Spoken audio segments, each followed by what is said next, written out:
Casing the Cover is a monthly podcast where friends and library coworkers, Mary and Jenn, review books, study the publishing industry, and try to unlock the secrets behind every cover.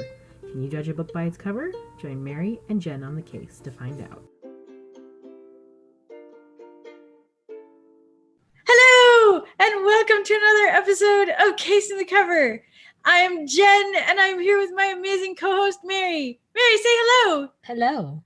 See, she's so dainty about it, and I'm a total spaz. That's why you do the opens, Mary. I don't know why I do the opens, because it just started that way. You know why? Because I'm the one that talks more, even though I don't read as much. So this is true, and this is your baby. I don't know if anybody knows that, but this is your baby. I convinced you to do it. It was my idea, and then I made you do all the work. I'm not calling out anyone in particular on that, but you know, I'm not actually calling out our coworkers. I'm talking about somebody somewhere else. Yes, someone in the far distance.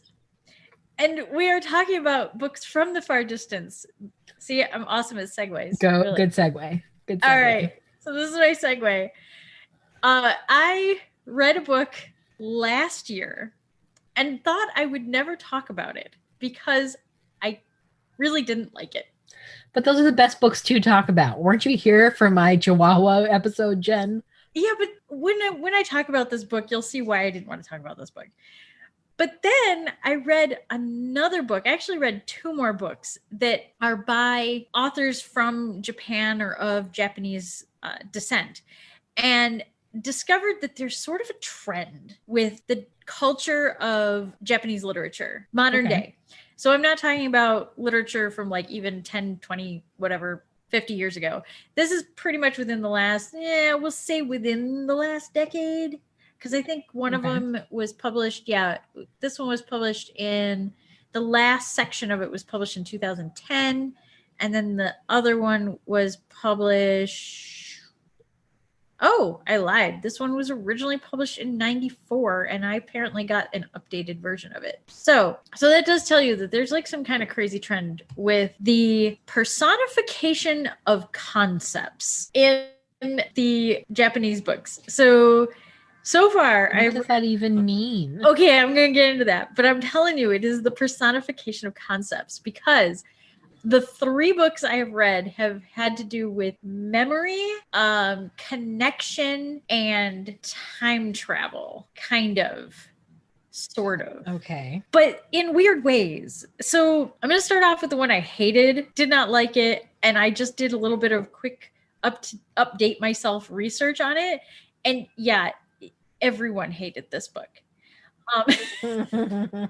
So I don't feel so bad hating on this book. Is this another episode where we delve into the Google reviews? Oh, we don't even have to go that far. Apparently, like there was a big critique about this book and it like bombed big time. Jeez. Got like a D rating on like all it. Yeah, it's pretty bad.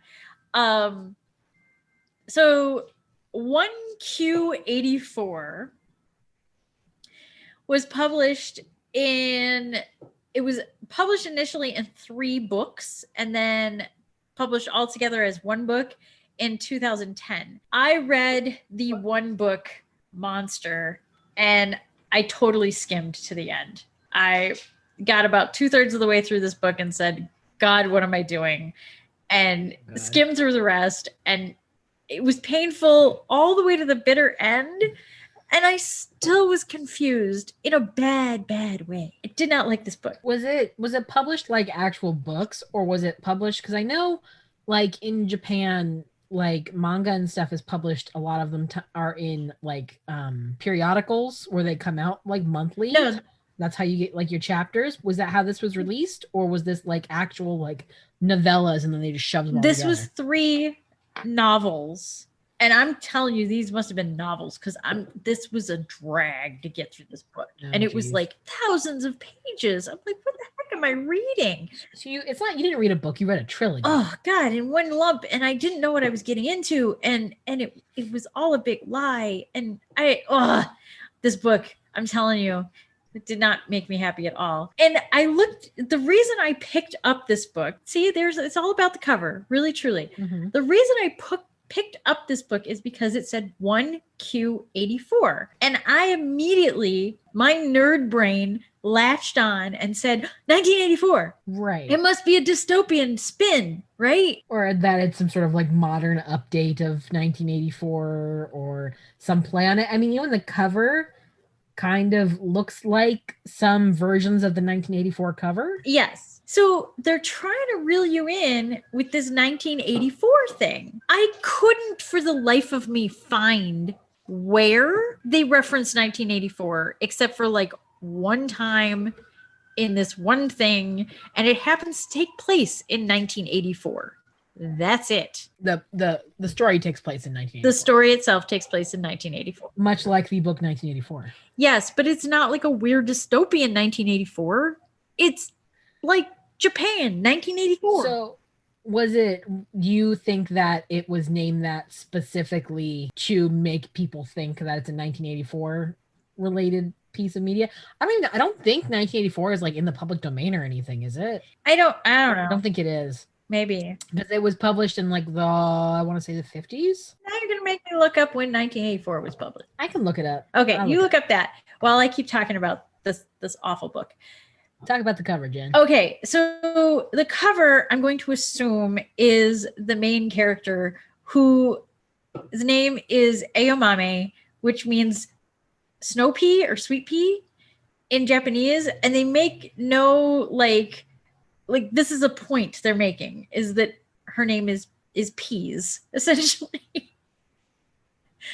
And it's just so weird. There's like alternate dimensions that they're in and alternate realities, and the two people meet in like one reality that isn't either of their realities, and they both, I don't know, it gets really confusing. So sci-fi but not dystopian. Yes, sci-fi but not dystopian. Disjointed parallel realities. One world has two moons, but they're not really moons. One is like a sad broken moon, and the other one is an actual moon. And I'm pretty sure they're meant to represent the lopsidedness of the main character's boobs. What the fuck? Was this written by a man? Yes, I think. Of course it was. I'm pretty sure. Of course it was. Hold on, let me see. So I'm looking up Haruki Murakami. This is when we need Taylor because I cannot pronounce Japanese things. Haruki Murakami. Written by a man and translated by two men. The other thing I wonder, because this was originally written in Japanese, I wonder how much is lost in translation. The whole thing. The whole thing is lost in translation. Or maybe not if it's gotten such bad reviews. I mean, there's got to be some people who read it in the original Japanese. I didn't like it. So bad. It's pretentious. It's weird. It's really hyper focused on sexuality, and well, that's what it took away from 1984. That's how they're related. Weird, pretentious, and hypersexual. Yes, that's the inspiration. Thank you, Mary. You've unlocked the code. Thank you. Used by this book. It was awful. So I would like to instead table this because I don't want to talk about this book anymore ever again. It was dreadful. I will possibly relate back to it as we talk about the actual book I want to talk about, which does have some very 1984-esque energy, but doesn't really think that it does. Like it does, and yet it's so well done that you're like, okay, it's a good dystopian novel. It's good. It's just solid in the way that it is written in its dystopianness. Before you get into the plot, can I make some observations about these covers? Yes. That we're looking at here? So the 1Q84, the 1Q84 makes you think 1984. Yes. But also the imagery of it, it's a girl's face with the 1984 or the 1Q84 placed over it.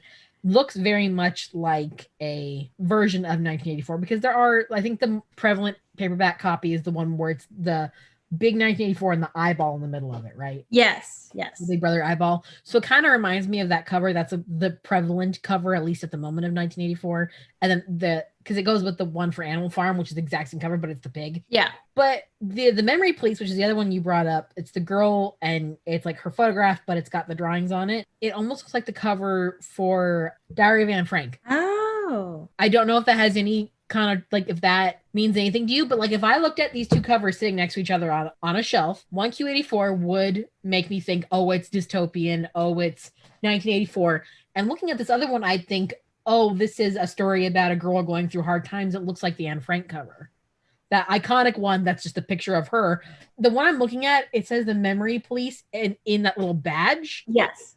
The title's in like a little circular badge. That almost looks like a Newbery Award.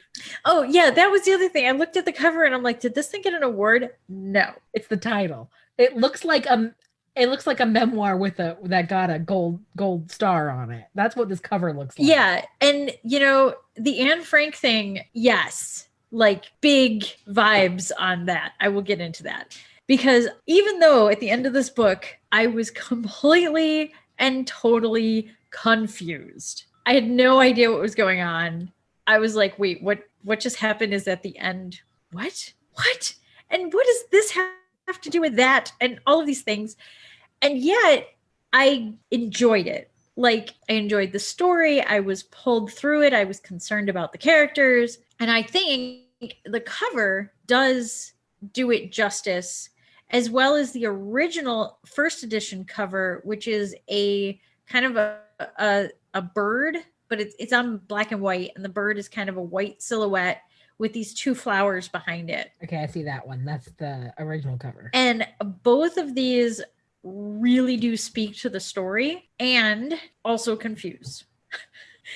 Because I don't know, I guess maybe I don't understand maybe I just don't understand the culture of Japanese literature very well. I need to read more of it. You have to kind of, I guess, accept that as we are two white women reading two Japanese books. Yes. And I spent a very small portion of my teen years interested in Japan because everyone my age did. But I don't know a ton about Japanese culture either. I know lots of people who know more about Japanese culture than I do. So some of that stuff is probably going to be lost on us. Yeah, and I get that, and I can also see like where the very basic stuff that like, oh, I do recognize that that's a Japanese thing. I do recognize that that's a concern in their culture kind of thing. But also that like some of this stuff, it almost feels like they're trying to not be of the Japanese culture. They're trying to be very Western in the way they write. Well, you're looking at translation though. Yeah, but I don't know. I think that's just the way it is also written, because like they talk about certain things that I'm like, oh, it just now dawned on me that we are talking about a house that is a Japanese style house, not a Western style house. And it took a really long time for me to get that. Like, so, okay, I really want to talk about this book because it's weird and blew my mind. And this kind of segues. There is another book that is I think it's by an author who is of Japanese descent, but I totally want to talk about that book with another book. So, okay. I'm like 2 books at a time now, Mary. See what you've done to me? We gotta get through that backlog. We gotta get through it, Jen. I'm getting through the backlog, and you're like, but I can only read 1 book when you read 2, and I'm like, good. Then I'm going to talk about 2 books every episode. So, the Memory Police is essentially this little island, and everybody on the island is slowly having their memories stolen, but not like, oh, I forgot what I did for breakfast yesterday. It's the entire island has now forgotten what a bird is. That's messed up. And there's no such thing as birds anymore.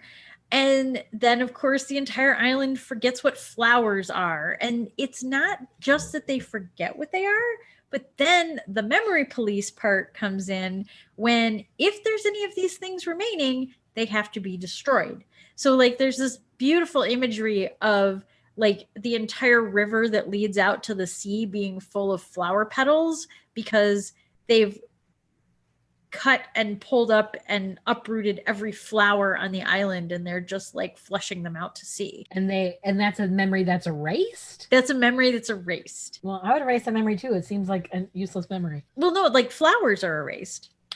Oh, not just the image of flowers on the water. Right. They have to uproot every flower on the island because flowers don't exist anymore. Oh, okay. So you can't have flowers. I was confused.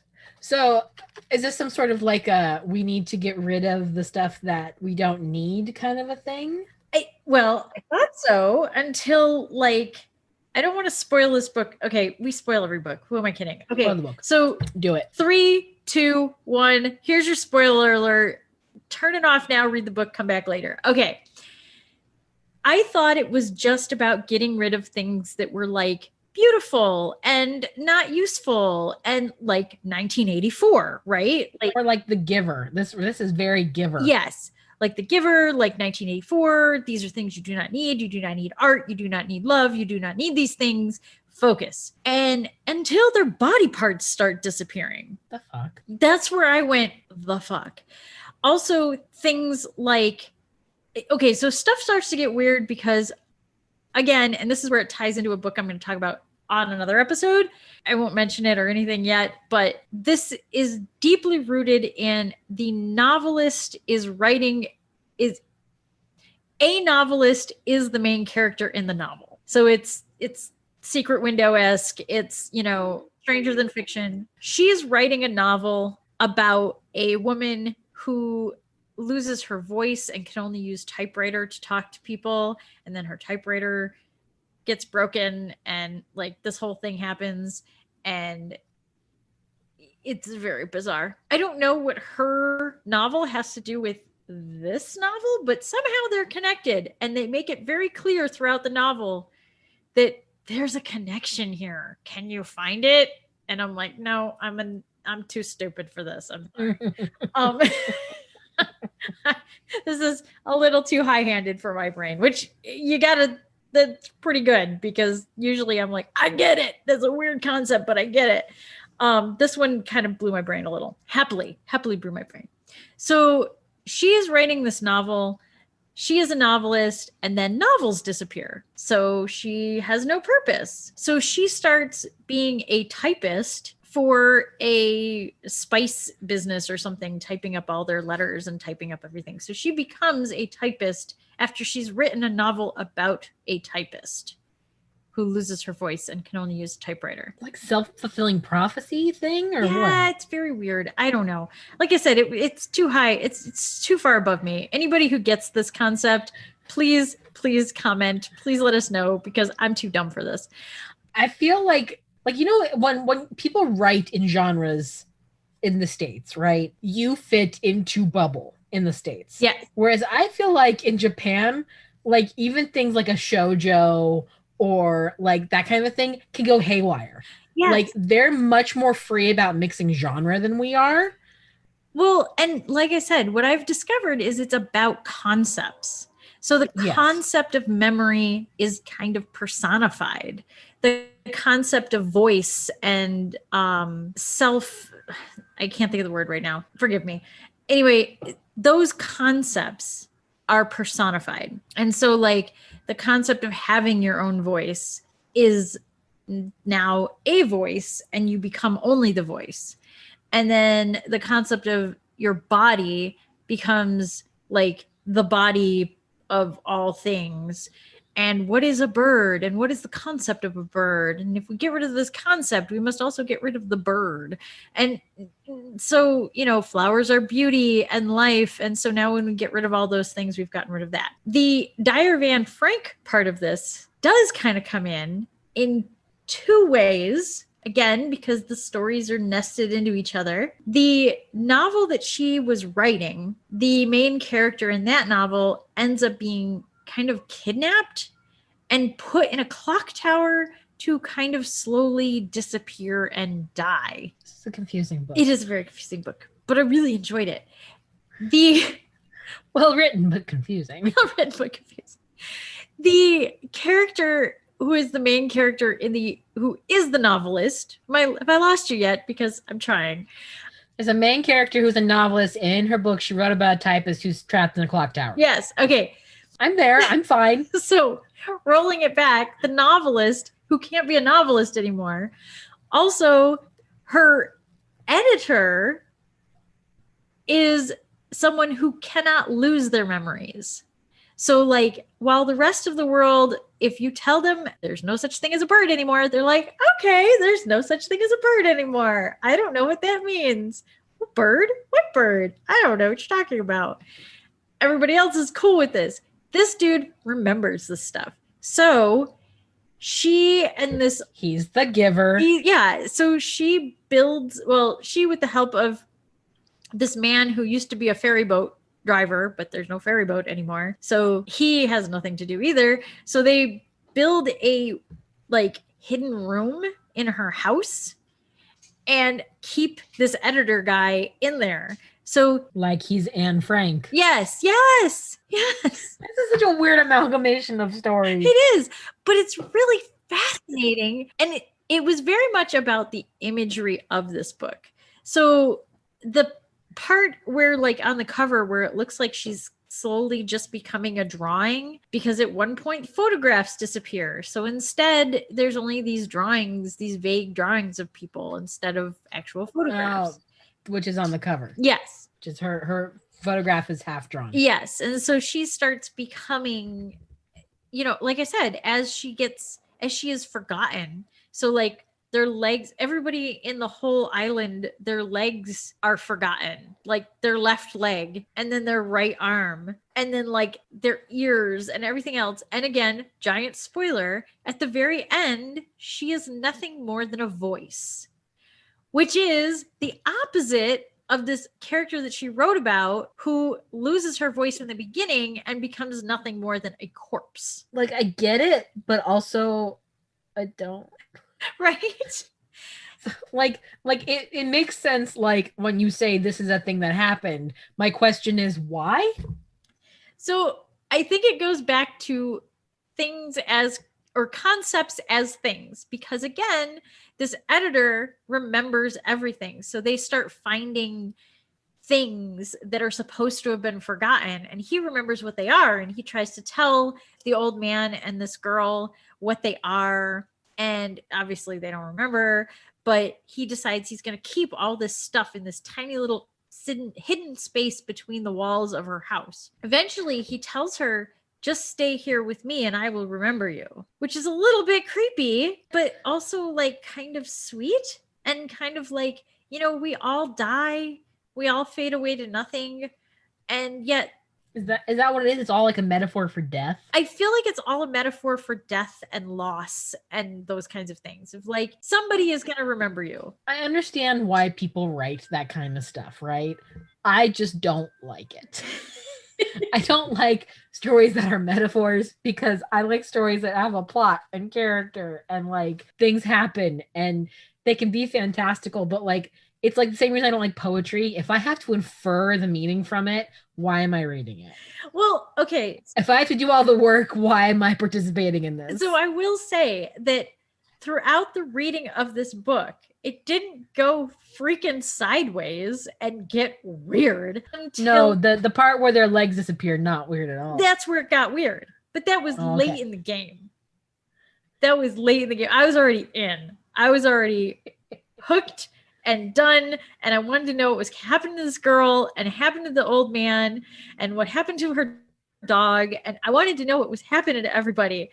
And I was so damn hooked in on this thing that by the time I got to the part where body parts are disappearing but not really, I was too far gone. I was like, I'm in it till the end now. I gotta figure out what's going on here. What's the end game?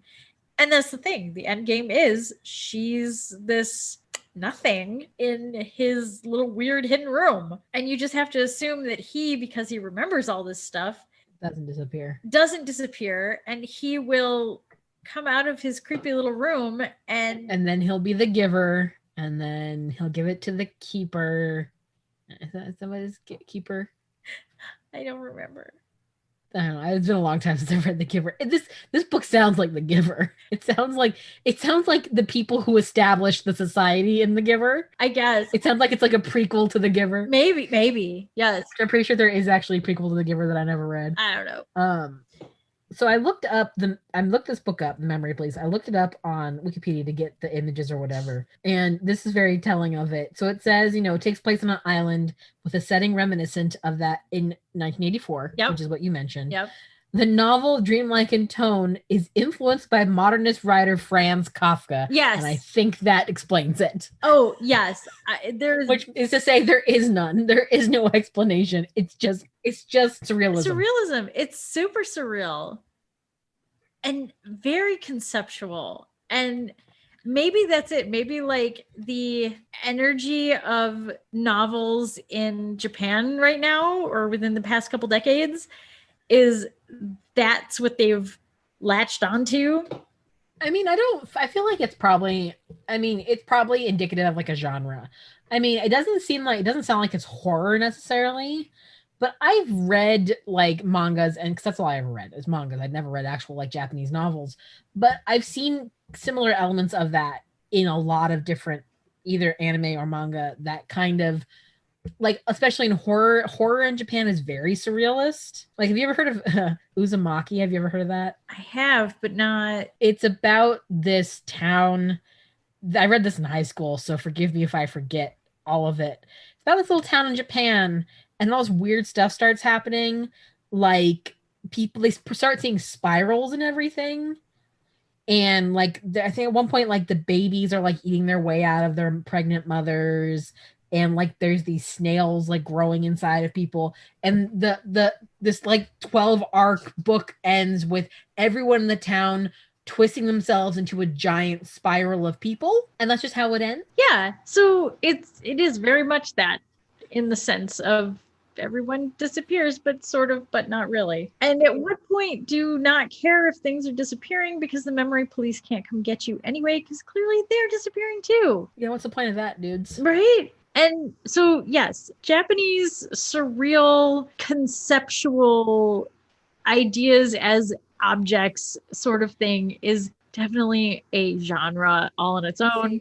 We should have had Taylor for this episode, because Taylor actually like studies Japanese, yes, speaks some Japanese. Like, we should have had her on for this, because I feel like we are out of our depths, Jen. Not only is it a culture we are not fully versed in, but also I don't think either one of us is versed in surrealism. No. Well, I mean, you've been to my house, so yeah, I don't think the word for your house is eclectic, not surreal. But yeah, it's just the other things that I think about is like Revolutionary Girl Utena. I don't know what that is. At the end, people turn into cars. It gets really. Oh, sure. Yeah. I mean, that's the thing. This is like, it's almost like this book is 1984. It is The Giver. It is dystopian. That just takes a hard left somewhere. It's like if at the end of 1984 he turned into the giant rat. Yes. It's that, right? Very Kafka-esque hard turn. Yes. But it's very well done. The imagery is beautiful. The writing is lovely. I enjoyed this book. And I do feel like the cover embraced the full meaning of what was happening in the book. Like, I didn't go into this one going, don't know what's going to happen. Obviously, pieces of herself are disappearing. Like, it's very clear. Honestly, of the two books, the more interesting case study is the 1Q84 in terms of the cover. Because the Memory Police, that cover, both, I mean, the other cover is more simplistic. Yeah. But the cover that we're talking about with the girl's face on it, from what you've told me, it makes total sense. That cover, it invokes lots of things. It both relates to the book in that people are being replaced in the drawings instead of the pictures, but also it kind of, it feels either dystopian or dark, or like I said, it looks like Diary of Anne Frank, which is, historical, obviously, but it's during the World War II, and it's about the Holocaust. Yeah. And that kind of darkness is felt with it. Yes. Whereas this other one, the 1Q84, it has a cover for the same book, but it's a different book. Like, this cover would also work on the Memory Police. Yes, but it doesn't work for 1Q84. It doesn't. It's too vague. 1Q84 wants you to experience something, is telling you, look, it's going to be like 1984 because 1Q84, obviously. And yet there's a sad teenager on it. None of that. 1Q84 is a weird book. Are either of these YA? What? Are either of these YA? No. Oh. No, not in the least. 1Q84 looks like a YA cover. No. Don't let, no. There are things that happen in that book that I'm like, I mean, granted, we talked about the Grace Year and the stuff that happened in that one. And that was a pretty hard trip for me to believe that was a teen book.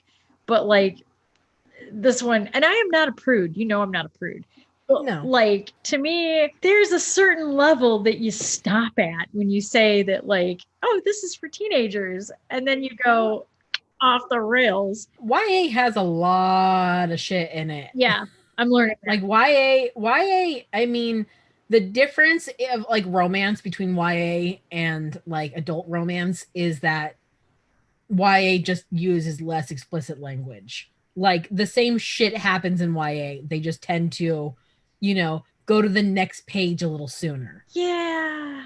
Yeah. Yeah. And 1Q84 lingers on things. Well, you said it's not a YA. That's yeah. why. And 1Q84 lingers on things that are super triggery too, that I was like, okay, I need a minute. Why are we going into this? What is the point of this level of language, and why? It's sort of like watching, what was it? La Blue Girl? It's another Japanese one where like but this one is an anime thing, and they repeat the filming of a rape scene from like 8 different angles. Jeez. And it's like really freaking bizarre, and it gets more and more grotesque, and you're like, okay, can we just move on from this? Why are we watching this 10 times over? Why is this in here? What are we doing? And it's like excessive. It's very excessive. And like, I get that it's supposed to be visceral, but it goes from visceral to perverse. And that's kind of some of the scenes in 1Q84. They get to the point of like, yeah, I'm not getting a visceral response from this. I'm grossed out, and you're kind of weird, and I'm uncomfortable with your appreciation of this. I mean, I don't know enough about like Japanese media to be able to pinpoint what that comes from, but that also is not, like, from what I've seen of Japanese media, that's also not uncommon. Like, I feel like a lot of Japanese media will turn on a dime, will kind of see how far they can push you, will kind of go for the weird and the triggering, especially when they're doing horror or sci-fi or like drama, even will go for that extreme. I don't know why. Maybe they are a slightly more repressed culture in the sense of like sexuality and things like that. Well, maybe, but even like, I mean, even if you look at Japan in general, I think a lot of stuff in Japan, they kind of go to the extreme. Even look at like fashion. It is the extreme of that idea, right? Yeah. And maybe it is kind of because they're trying to embody a thing, right? They're just trying to outwardly express a feeling or an idea or an emotion. But like, I feel like there are some things in Japanese culture that kind of do go 100. They go all in on stuff. Yeah. And okay, I will say that like, while 1Q84 was all in and like, yikes, big yikes. This one, however, pushed right up to that border, and it did get weird, but like it stepped back enough for me to go, okay, this is to make a point, not to be grotesque. Because there are scenes that are like when the character in the novel loses her voice and she's trapped in the clock tower. The guy who's keeping her there makes her dress in these very strange clothes. Mm-hmm. And she talks about how the clothes are strange and made out of strange things. And that then he does things to her body while she's in these clothes, but does not go into detail about what those things are. It doesn't go to the extreme. Right. It's like, okay, this dude does weird things to me and I can't do anything about it. And I've become an object and I don't know what that means. And like, I'm losing my identity and I'm losing, like, you get why this is happening to her in terms of the story, but like, she doesn't explicitly like get up close and zoom in on this is what he's doing to me while I'm wearing banana peels as clothing. Like, it doesn't do that. And yes, banana peels as clothing is a thing. So it's weird, and there's obviously some creepy kink going on that's uncomfortable and meant to be disturbing and triggery, but it maintains that like, hey, you as the reader don't have to be generally just like subjected to this. I just want you to know what the character's being subjected to.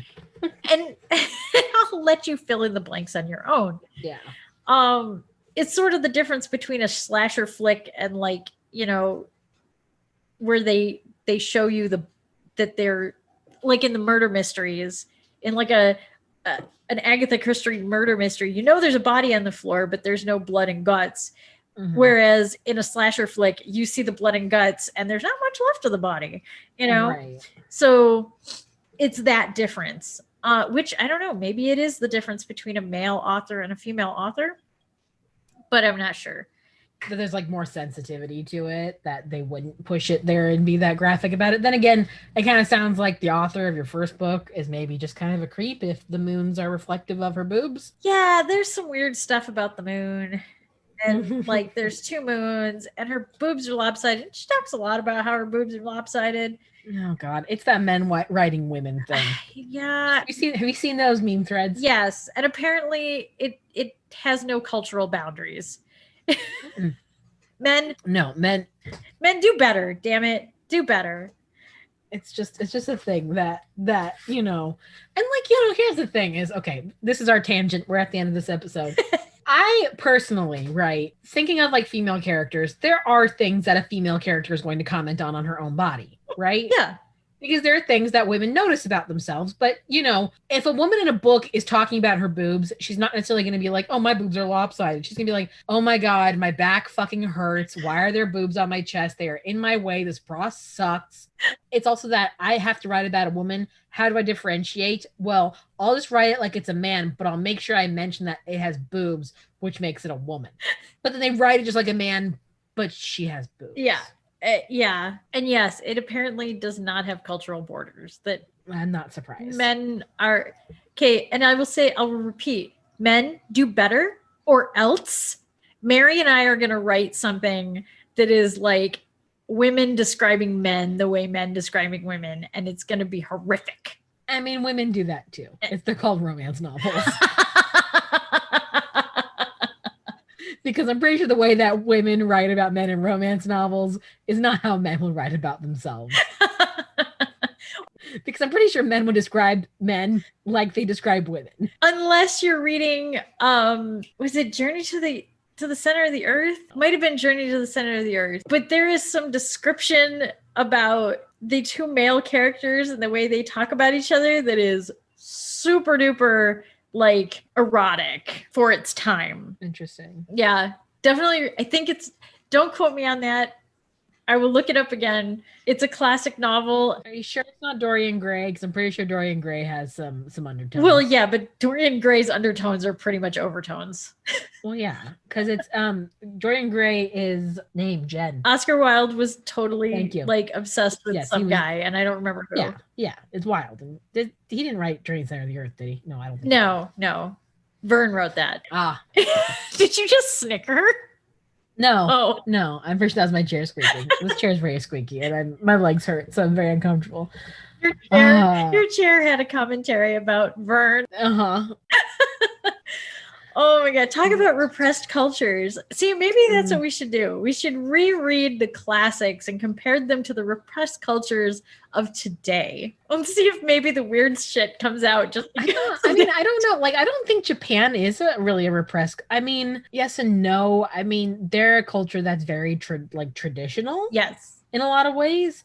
But I think that they're pretty similar to like the US and stuff too, where there's a portion of the population that's very conservative and very old school, and there's a portion of the population that's very much not, and free thinking and kind of creative and all over the place and pushes boundaries. I think they're very similar to Western cultures, and like I think as a general culture, I don't think they're nearly as repressed as some other cultures are. Well, yeah, I agree. They're fairly free in their thinking, which is why we get a lot of good media out of Japan, because there is quite a bit of freedom to create there as well, I think.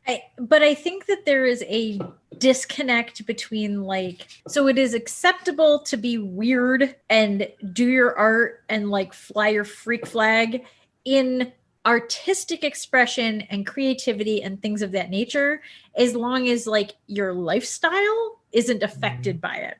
So everything's got to be squeezed out in the toothpaste tube of creativity. And I think that's why it becomes a little more obscure. And Victorian culture was a little bit like that in the sense that, yeah, they had a lot of freedoms and they had a lot of things. As long as you fit into this mold, you go be weird in your art. And you can go be as weird as you want in your art. No. Only you, Jen. Only you would start making those parallels. I'm totally going to make those parallels. In fact, you and I are going to make big parallels because I gave you a book to read. Oh yeah, that's going to take an entire episode of me just explaining my past. Jen gave me she through a coworker forced upon me Pride and Premonition, which is apparently a mystery version, a YA mystery version of Pride and Prejudice. And oh my God, I'm gonna have so much to say because I have a history with adaptation in Jane Austen specifically. So that's gonna be an entire episode. And I don't think I've ever actually gotten through a Jane Austen book besides Jen. Little Women. Is Little Women Jane Austen? Oh my God, Jen, I am weeping. I cannot believe you just said those words.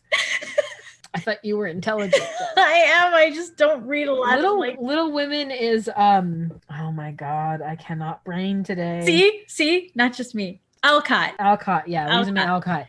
No, Jane Austen, Pride and Prejudice, Northanger Abbey, Mansfield Park, Sense and Sensibility, Persuasion. I'm missing one. Wuthering Heights. No, it's a Bronte. It's going to be an episode. It's going to be called Mary Educates Jen about Jane Austen. Okay, why is it that I'm getting schooled here when you couldn't remember that Journey to the Center of the Earth was written by Verne? Because I don't know. And you couldn't remember that Dorian Gray was written by Wilde.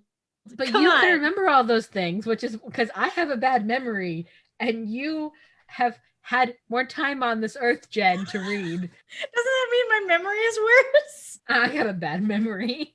My memory cronked out at 16. Oh my God. All that's in here is Jane Austen. That's all that's left. I feel like maybe we have to have a classics episode, like a battle of the classics, because clearly we have different classics that we have read. Well, you're generally better read than I am. And I also feel like the circles you run in are the kinds of circles that would prefer and think more of Verne than Austen. Yeah, and Wilde. See, here's the thing, is I work in a library, I have an English degree, but really I should have gotten into media studies because I spend way more time with film than I do books. I should have gotten to film school, but that, I should have become a film analyst or some shit. That's more my expertise. Now I'm thinking about it, you're going to have to call me out on this because I think it's Wells that wrote, who wrote? No. Wells is too new. Yes. Okay. It's because we've been talking about Orson Welles in 1984. Okay. I almost That's a different Wells. Crap. Orson Welles is a different Wells. I know. And now I'm confusing myself. So clearly this is the end of the episode. And you know what? Before we put this out there and I feel super embarrassed, I'm totally going to look up and see. Wait a minute. Orson Welles is oh, now I'm really confused, Jen. Isn't Orson Welles he's not the writer? Orson Welles is a writer? Isn't Orson Welles the director? Of what? Of movies? Of movies? Pause while we look things up here. 1984 is published by George Orwell. Not Orson Welles. Orson Welles is the guy who directed Citizen Kane. What? George Orwell. I was so close. Oh my God. We have completely jumped the rails on this. And I'm looking up Johnny. Orson Welles is an American actor, director, and screenwriter and producer who is remembered for his work in radio, theater, and film. Yes. That's why. Because War of the Worlds. Yeah, he did the radio play for War of the Worlds. Oh my God. I'm getting all kinds of things twisted right now. Yeah, his first film was Citizen Kane. He directed Citizen Kane. Oh my God. And it was Verne. I'm not bad. We just went on such a bad, weird tangent. Look, this totally tied into these books because we just took a hard left and nobody knows where the plot went. It also brings us to a little announcement, which is that we're burnt out. I specifically am very burnt out. We need a bit of a break. So for the next foreseeable future, we're going to go back to one episode a month. We've been doing 2 a month for a little while, and it's it's making me go a little batty because I usually spend like for the last almost entire year I've been doing 6 days a week, and then on my 7th day every other week I'm spending my entire day editing a podcast. So we're gonna cut back a little bit. We're probably gonna go to one release a month. It'll probably be the latter release, so a month from now it'll be the fourthTuesday episode. And if we record extra, we'll put out extra, but we need to catch up a little bit. Yeah, and obviously we're a little burned out. We need to spend a month remembering who Orson Welles, Orson Scott Card, George Orwell, H.G. Wells, and Jules Verne are, and how they are different. Wow. And also Louisa May Alcott, Jane Austen, and Emily Bronte. Or is it the other one? Or is it the other one? All the Brontes. I know there's 3 Bronte sisters. I know that much. I've read all the Austen. I've never read a single Bronte. So there you go. I think I started reading, not Wuthering Heights, the other one by the other sister. I don't know. What are the Wuthering Heights and the other famous one by the Brontes? Because the third Bronte didn't publish it, right? She's like the third Hemsworth. Oh my gosh, that's a thing. We have to do a thing on that. There's Liam and Chris, and then the other one, and it's Charlotte and Emily and the other one, right? Those are the 3 Brontes. Isn't that the same thing with like the sisters? There was Eliza and whatever, and Peggy and the other one. Oh, and Angelica, Eliza, and Peggy. Yes, correct.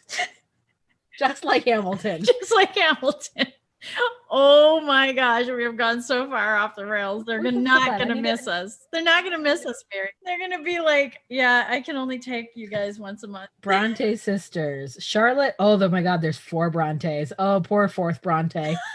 Charlotte. Oh my God, I don't even have the names right. Charlotte, Anne, Elizabeth, and Maria. Why do you think there's an Emily? Thinking of Emily Dickinson. Oh, there we go. See?